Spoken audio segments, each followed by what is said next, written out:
नमस्कार, मैं हूं दीपक और आप देख रहे हैं DSK टॉक्स।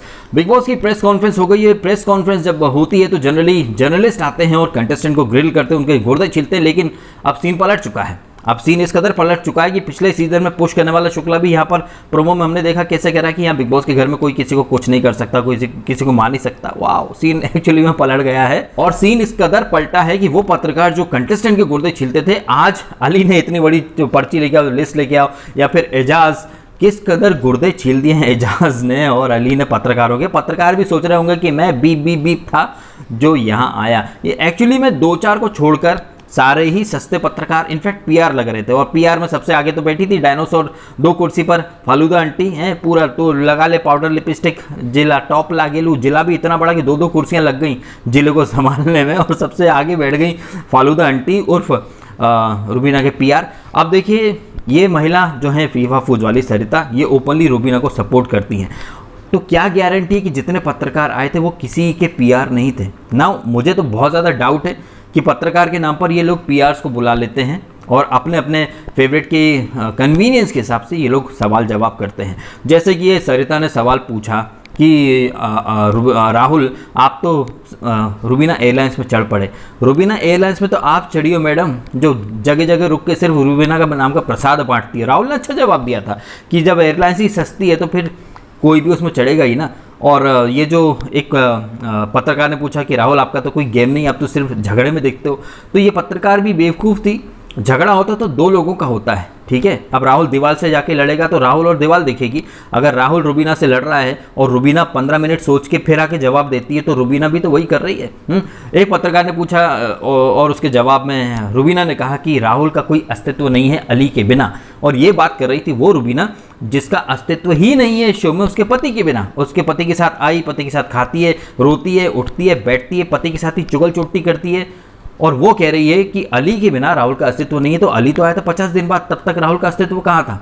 हैं, शो में था या नहीं था? था ना, अली नहीं था। लेकिन आप तो मैडम अपने पतिदेव के साथ डे 1 से आई हो, दूसरों को बोलती हो अस्तित्व नहीं था। और आपने देखा इस एपिसोड में ये मोहतरमा ने एक वर्ड पहले तो बोल दिया कि शुभानिस्ट, ऐसे करके कुछ वर्ड था, मुझे तो बोलना भी नहीं आ रहा ये वर्ड। ये मोहतरमा मिसोजिनिस्ट लेकर के आ गई और आज ये शुभानिस्ट करके एक वर्ड मुझसे तो बोला नहीं जा रहा भाई। और मेरी तरह देश की आधी आबादी को भी ये वर्ड बड़ा अतरंगी लगेगा। इस वर्ड का मतलब यही है जो मिसोजिनिस्ट वो कह रही थी। यहाँ पर थोड़ा अलग लहजे में बोल दिया कि एक ऐसा आदमी जो औरतों की बिल्कुल इज्जत नहीं करता और एकदम डिस्गस्टिंग तरीके से औरतों को ट्रीट करता है। पर यह अलग बात है कि ये मोहतरमा खुद ट्वीट करती हैं कि आदमी की जगह औरत के कदमों के नीचे है। तो एक ऐसी औरत ना, रुबीना के फैंस आजकल मिसोजिनिस्ट बहुत करते हैं। ऐसी ही एक टर्म है मिसैंड्रिस्ट या मिसैंड्री। आई होप मैंने इसे सही प्रोनाउंस किया, क्योंकि अतरंगी वर्ड है ना भाई, हमको भी ढूंढने पड़ते हैं। तो जिस तरह से ये लोग राहुल को मिसोजिनिस्ट कहते हैं, हम भी आज से रुबीना को मिसैंड्रिस्ट बोलेंगे। बिकॉज इस वर्ड का मतलब ये है कि एक ऐसी महिला जो पुरुषों से नफरत करती है, पुरुषों की इज्जत नहीं करती है, दो कौड़ी के भाव नहीं देती। अपने ट्वीट के जरिए और बिग बॉस में आए दिन इन्होंने बता ही रखा है, ऐसे ऐसे करके बात करती हैं, शट अप गेट लॉस्ट, चुप कर। तो इन्होंने जो ट्वीट करा था ना कि औरतों को, अपने आदमियों को, या आदमी की जो औकात होती है वो औरत के जूते में होती है, जूते के नीचे होती है। ये एक घमंडी और एक मिसैंड्रिस्ट मेंटेलिटी को दिखाता है जो कि रुबीना है। रुबीना अतरंगी मुंह बना रही है और पत्रकारों को देखो भाई, पत्रकार खुद ही एक्सपोज हो गए। उन्हें अच्छे से एजाज और अली ने तो एक्सपोज किया ही, पत्रकारों के सामने बदतमीजी की भी सारी हदें पार कर दी निकी तंबोली ने, और कहीं ना कहीं अपने माँ बाप का नाम रोशन कर रही है। और रुबीना को वो हम्बल लगती है, निकी रुबीना को हम्बल लगती है। इसी निकी ने कुछ पत्रकारों का दोगलापन भी एक्सपोज कर दिया। एक महिला पत्रकार ने राहुल के ऊपर बड़े एलिगेशन लगाए थे कि आप बड़ी कन्वीनियंटली अली जब बुली करता है तो उसे सपोर्ट करते हो, बट बड़ी ही कन्वीनियंटली उन महिला ने भी ये बात इग्नोर कर दी कि जब अली ने कविता कौशिक को खूब सारी गालियां सुनाई थी तो उसके सबसे ज़्यादा क्लोज राहुल के साथ अभिनव और रुबीना भी थे। और बड़ी मोरालिटी की बातें करते हैं ये दोनों मियाँ बीवी। लेकिन जब अली उनके ग्रुप में था तब अली के सपोर्ट में खड़े थे दोनों मियाँ बीवी। लेकिन इन्होंने सवाल पूछा राहुल वैद्य से। लेकिन उसी दौरान ये एक और पत्रकार ने पूछा रुबीना के लिए कि रुबीना, जब आप अगेंस्ट थी इसके निकी के, तब वो आपको 23 की नहीं लगती थी, तब बड़ी बदतमीज़ लगती थी। और अब देखो उसकी बदतमीजी या उसकी घटियापंथी को आप सपोर्ट करते हो, जस्टिफाई करते हो। तो वो जो एक पसीडो फेमिनिस्ट बैठी थी जो कि राहुल से सवाल कर रही थी कि अली जब बुलिंग करता है तब तो आप रोकते नहीं हो, लेकिन निकी या रुबीना के ऊपर आप चढ़ पड़ते हो। तो कहीं ना कहीं उस महिला का दोगलापन खुद दूसरी पत्रकार ने ही एक्सपोज कर दिया, क्योंकि वो महिला जो पूछ रही थी वो ऑब्वियसली रुबीना की पीआर रही होंगी, क्योंकि उन्हें राहुल का तो दिख गया लेकिन रुबीना का नहीं दिखा कि कैसे रुबीना भी निकी की बदतमीजी को जस्टिफाई करती है, सपोर्ट करती है। और फिर जवाब सुनिए, जब राहुल ने जवाब दिया तो वो लेडी पत्रकार जो थी वो उसे सहमत नहीं थी। राहुल ने यही कहा था कि अली की पर्सनैलिटी ऐसी है, उसका साइज़ बड़ा है। अब साइज़ बड़ा एक डबल मीनिंग में चला गया, तो कोई किसी को कंट्रोल नहीं कर सकता। प्लस राहुल उस समय चीज़ों को समझ रहा था, ऐसे राहुल ने कहा। लेकिन ये महिला जो पत्रकार थी उससे कन्विंस नहीं थी जवाब से ना। ऐसा ही सवाल जब किसी उपमा जी थी शायद नव भारत टाइम से, उन्होंने जब ये सवाल दाग दिया रुबीना से कि निकी की बदतमीजी को आप भी जस्टिफाई करती हो, तो ये रुबीना मैडम के जवाब देखिए। अब पहले आपने इनकी बॉडी लैंग्वेज देखी होगी, जब राहुल जवाब दे रहा था तो रुबीना कुर्सी पे घूम रही है, आड़े टेढ़े मुंह बना रही है, बड़ी घमंडी तेवर दिखा रही है। लेकिन जब खुद पे आया तो मैं डिक्टेटर नहीं हूँ, मुझे वो ऐसी ही पसंद है तो मैं ऐसी ही बोलूँगी, मैं वो उसकी यही पर्सनैलिटी, मैं कौन होती हूँ किसी को रोकने वाली। वाओ ग्रेट है। पत्रकार कह रहे हैं कि राहुल तुम्हें अली को रोकना चाहिए, but when it comes to Rubina, तो रुबीना मैं कौन होती हूँ किसी को रोकने वाली, उसकी वही पर्सनैलिटी है। How can I dictate. लेकिन राहुल को डिक्टेट करना चाहिए अली को। वाओ यार, ये गजब दोगलापन है। सिमिलरली अगर निकी दगाबाजी कर रही है तो ठीक है, अच्छा है ना, है हमारी टीम के लिए फायदा कर रही है। बट दूसरे की टीम के लिए अगर वो डेबोलिना खेले, दूसरे की टीम ये नहीं बोल सकती कि यार डेबोलिना हमारे लिए खेल रही है तो अच्छा है। नहीं, कोई दूसरी टीम से दगाबाजी करके आपका टीम का फेवर करे तो अच्छा लगता है आपको, बट अगर आपकी टीम का कोई दगाबाजी करके दूसरी टीम में वो करे तो आपको बुरा लगता है। ये तो दोगलापन है, और ये दोगलापन भर भर के एक्सपोज आज हुआ है। और जिस तरह निकी तंबोली ने बदतमीजी दिखाई है तो रुबीना यहाँ भी झूठी साबित हो गई, क्योंकि रुबीना तो उसको हम्बल समझ रही थी, और ऐसी हम्बल की जर्नलिस्ट के सामने भी बदतमीजियाँ कर रही है, भर भर के बदतमीजियाँ कर रही है ये निकी तंबोली, और ये लोगों को हम्बल लगती है। सबसे अच्छा तो एजाज वाला सेगमेंट था कि एजाज अपने फुल तेवर में था। हालांकि एक हद तक हम कह सकते हैं कि बदतमीजी भी आप इसे मान सकते हैं, जिस तरीके से एजाज ने बड़ा रूडली बिहेव किया पत्रकारों से, बट ये पत्रकार डिजर्व भी वही करते हैं, क्योंकि ये कहीं ना कहीं पूरी एक पीआर मशीनरी थी जो आज ये साबित करने आई थी कि राहुल का गेम सिर्फ रुबीना के ऊपर ही है, राहुल सिर्फ रुबीना से लड़ता ही दिखता है, और निकी तंबोली हम्बल है, अली भी रुबीना की पीछे चुगली करता है, बैक बिचिंग करता है। एक तरफ तो ये पत्रकार लोग भी कह रहे थे कि रुबीना बड़ी स्ट्रांग महिला है, रुबीना खुद को भी बड़ी स्ट्रांग महिला कह रही थी, और राहुल स्ट्रांग महिला के सामने खड़ा नहीं हो सकता। वहीं दूसरी तरफ ये स्ट्रांग महिला को इनके पतिदेव भी साथ में चाहिए। एक तरफ कहती कि दो अलग अलग कंटेस्टेंट हैं, फिर बोलते कि नहीं पतिदेव हैं, और पति भी कल कहते पाए जाएंगे एपिसोड में कि उनकी पत्नी के साथ अगर किसी का झगड़ा होगा तो वो तो बीच में कूदेंगे, और आज ये मोहतरमा खुद को स्ट्रांग भी कह रही थी। तो ऐसी कौन सी स्ट्रांग महिला होती है जो दूसरों को मिसोजिनिस्ट भी बोलती है और दूसरों से लड़ने जाती है स्ट्रांग महिला बनकर, बट 2 मिनट भी नहीं होते हैं कि भग जाती कॉन्वर्जेशन से, फिर पति के साथ आके लड़ती है। तो रुबीना ने खुद को एक्सपोज भी किया है, उनके पत्रकार लॉबी ने भी खुद को एक्सपोज कर दिया है, और काम्या पंजाबी ने जो ऑडिशन दिया होस्टिंग के ऑडिशन में वो ठीक ठाक लगी है, लेकिन कोई बहुत ज़बरदस्त इम्पैक्ट तो नहीं डाला उन्होंने, बट ठीक ठाक फेलर के रूप में वो काम करके चली गई हैं। डोला रे डोला और गाने वगैरह पे धाकड़, वो कौन सा सोनाली और निकी ने जो घनी बावड़ी हो गई ऐसा करके कुछ डांस भी किया था। और सुल्तानी अखाड़ा हमें लगा था कल प्रोमो में कि अली और अभिनव का होगा, लेकिन वो तो सिर्फ एक डांस था और कुछ नहीं। हाँ, विकास गुप्ता, अर्शी, राखी, इन सब से भी सवाल जवाब हुए काफ़ी, अभिनव से भी थोड़े बहुत हुए।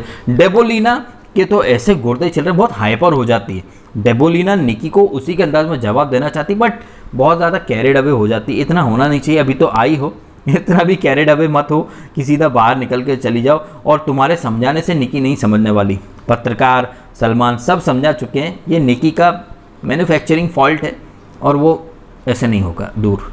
भाई जब पत्रकार उससे कह रहे हैं कि आप ऐसे ही रहोगी तो कौन काम करेगा आपके साथ, उसे परवाह नहीं है।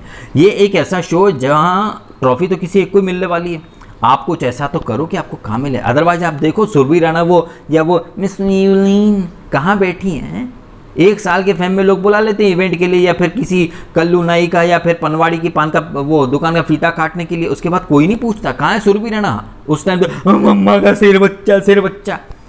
ऐसी बदतमीजी करोगे, कोई ब्रांड या कोई बड़ा डायरेक्टर या कोई भी बड़ा प्रोजेक्ट आपको नहीं मिलेगा। जिस तरह से आप यहाँ पर अपनी औकात दिखा रहे हो, तो आपको वही झाड़ू लगाने के काम मिलेंगे बस। तो ये निकी को पत्रकार समझाना चाहते थे, लेकिन नहीं। अभी तो निकी की सस्ती वकील है ना, रुबीना। एक पत्रकार ने कहा भी था, आई थिंक काम्या ने पूछा था, किसी और ने तो पूछा था कि निकी आप कठपुतली बन गई हो। और निकी ने रुबीना की तरफ देखा, रुबीना क्या बोली, ये तो इनको लगता है। तो निकी ने भी वही, ये तो आपको लगता है, मैं कठपुतली नहीं हूँ। तो कठपुतली खुद है निकी, और उसने यहाँ प्रेस कॉन्फ्रेंस में ये बात साबित भी कर दी है। बाकी राखी के सवाल जवाब तो आपको पता ही है, उसको तो बीच में घुसना उसका यही एंटरटेनमेंट है। अर्शी और विकास, ये प्रेस कॉन्फ्रेंस के बाद विकास ने जिस तरह से अर्शी साथ लड़ाई छेड़ने की कोशिश की, मुझे ऐसा लग रहा है, पता नहीं क्यों मुझे ऐसा लग रहा है कि फिर से विकास बाहर जाने वाला है। फिर से कुछ ऐसा वो करेगा कि उसको बाहर भेजा जाए। किसी भी पत्रकार ने एक बार भी ऐसा सवाल नहीं किया ये बिग बॉस के घर के अंदर। अब हो सकता है भाई बोला हो तो काट दिया गया हो। उन्होंने बस इतना ज़रूर पूछा विकास गुप्ता से कि आप बाहर से आते जाते हो और बाहर की बातें भी करते हो, लेकिन विकास वर्ड प्ले करता, वर्ड गेम। जैसे एक पत्रकार ने रुबीना के लिए कहा भी था कि आप शब्दों को घुमाती हो ताकि चीज़ें आपके हित में हो जाएं। तो आप सोच देख लीजिए, जो भी लोग लाइव फीड देखते हैं या देख चुके हैं, वो अक्सर ये मुझसे कहते हैं कि जब कोई डिबेट होती है या बहस होती है तो रुबीना 15 मिनट के लिए चली जाती है, बाल ऐसे करती है, माइक ऐसे करती है, रिहर्सल करती है, उसके बाद आके वो वर्ड्स प्रोनाउंस करती है। आज भी उसने वो शोवनिस्ट करके कुछ बोला, तो 1-2 सेकंड के लिए उसने पहले रिहर्स किया, उसके बाद ये पूरी मीडिया के सामने वो वर्ड बोला। तो विकास गुप्ता ने जिस तरह से यहाँ पर खुद को डिफेंड किया है, वो साबित करता है कि उसको चैनल का एक वरद हस्त प्राप्त है। और किसी में भी काउंटर करने की कोई वो नहीं थी किसी पत्रकार में कि ये बिग बॉस का घर नहीं, धर्मशाला बना के रखा है, कोई भी आ रहा है, कोई भी जा रहा है। अभी जैस्मीन फिर आ जाएगी और घर में आके बोलेगी घर में मचा हल्ला है, विकास गुप्ता हल्ला है। तो ये बीबी धर्मशाला में विकास फिर जाएगा, जैस्मीन फिर आ जाएगी। सुनने में कि एजाज भी वापस आ जाएगा। वैसे एजाज के साथ उस वीडियो कॉल में पवित्र पूनिया भी थी, और शायद यही रीज़न था कि एजाज वॉज फुल्ली चार्ज्ड, टूट पड़े वो तो मीडिया के ऊपर। बार बार एक ही सवाल आए, गुर्दे छिल रहे हैं मेरे। कॉल वो बीच में ज़्यादा कुछ ना करते हुए काट दिया गया। और बेचारे वो जर्नलिस्ट भी, हमारा तो काम है, बार बार आपको रिपीटेटिव लग रहा होगा। तो ये रहा है इस एपिसोड का हाल, जहां पर घर वालों को ग्रिल करने के बजाय एक्चुअली में पत्रकार खुद ग्रिल हो गए। कोई भी तीखा सवाल नहीं पूछा गया। प्री प्लान्ड इनकी जो स्ट्रेटेजी थी कि राहुल को टारगेट करना है, लेकिन राहुल ने इतनी सफाई से जवाब दिए हैं कि वो पत्रकार खुद ही क्लीन बोल्ड हो गए। वो कहना चाहते थे कि राहुल आप अंधी दोस्ती निभा रहे हो अली से, आप अली को डिफेंड करते हो उसकी गलती में भी, लेकिन सिमिलरली वहां पर साबित हो गया कि रुबीना सबसे ज़्यादा अंधी दोस्ती में है।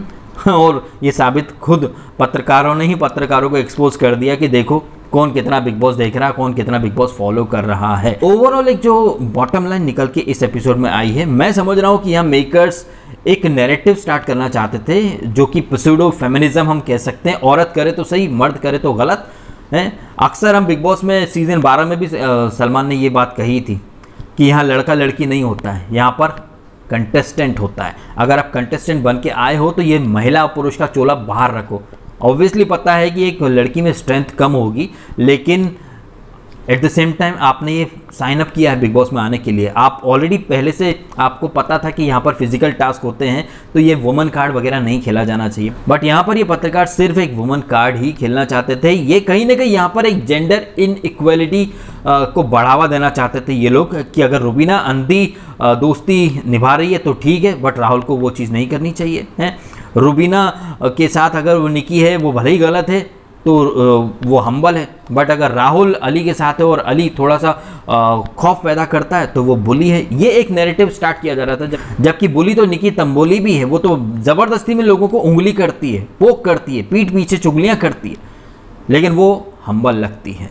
और अभिनव शुक्ला तो अपना अलग ही उस पर चलता है, उसको तो समझ में ही नहीं आता है करना क्या है, बोलना क्या है, लेकिन वो सबसे ज़्यादा IQ वाला इंसान है, खुद को आगे तक लेके जाना चाहता है। एप्पल खाते जाओ, आगे बढ़ते जाओ, बाकी कलर्स तो है ही, खुद कलर्स के सहारे यहाँ पर हैं और दूसरों को बोलते हैं कि अली के बिना इनका अस्तित्व नहीं। तुम्हारा खुद का अस्तित्व कहाँ है? अब तक तुम मियाँ बीवी साथ में खेल रहे हो, अब तक तुम्हारा खुद का इंडिविजुअल गेम हमें देखने को मिला ही नहीं है। 111 दिन हो गए हैं, दोनों साथ में एप्पल खाओ, संतरे छीलो और बस बड़े बड़े अंग्रेजी के फैंसी वर्ड ईजाद करो, फॉल्स नैरेटिव, मिसोजिनिस्ट, शोवेनिस्ट।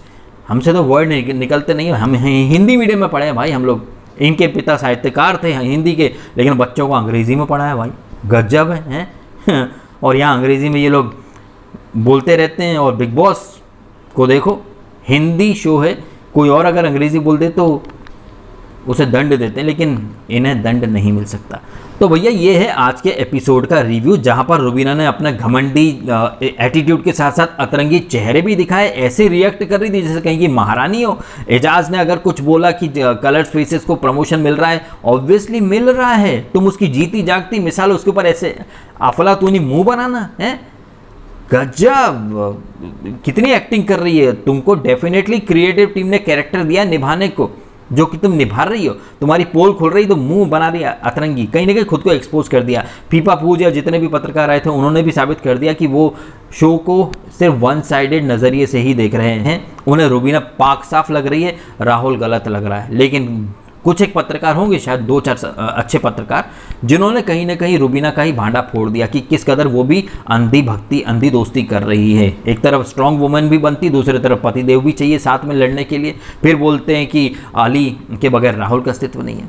तो आप कमेंट करें इन तमाम चीज़ों के बारे में आपके ओपिनियन, और जिस तरह से राहुल ने हैंडल किया है वो साबित करता है कि मैच्योरिटी भी थी और एक ग्रेस भी थी और पॉइंट टू पॉइंट जवाब थे। और जो एक शेर पढ़ा था उसने, वो तो काबिले तारीफ था कि जो मुझे दाल चावल समझते हैं वो बिरयानी वाली इज्जत डिजर्व नहीं करते। और ये बात सही है भाई, इज्जत मांगी नहीं जाती, लेकिन पिछले 2 सीजन से तो ये कहा जा रहा है भाई वो लड़की है, ठीक है मैडम हम झुक जाते हैं, ट्रॉफी ले जाओ, हैं जहाँ पना तू सिगरेट हो तोहफा कबूल करो। एक तरफ तो बोलेंगे कि इक्वलिटी होनी चाहिए, वुमेन एम्पावरमेंट की बात करते, फिर बोलते हैं वो मिसोजिनिस्ट है, और जबकि खुद मिसएंड्रिस्ट बने घूमते रहते हैं, वो किसी को नहीं दिखता है। तो कमेंट करें आप अपने ओपिनियन, और वीडियो आपको अच्छा लगा तो लाइक करना, कमेंट करना, शेयर करना और सब्सक्राइब भी करना DSK टॉक्स को। अगर आपने नहीं किया तो आपने समय निकाला, वीडियो देखा, आपका बहुत बहुत धन्यवाद।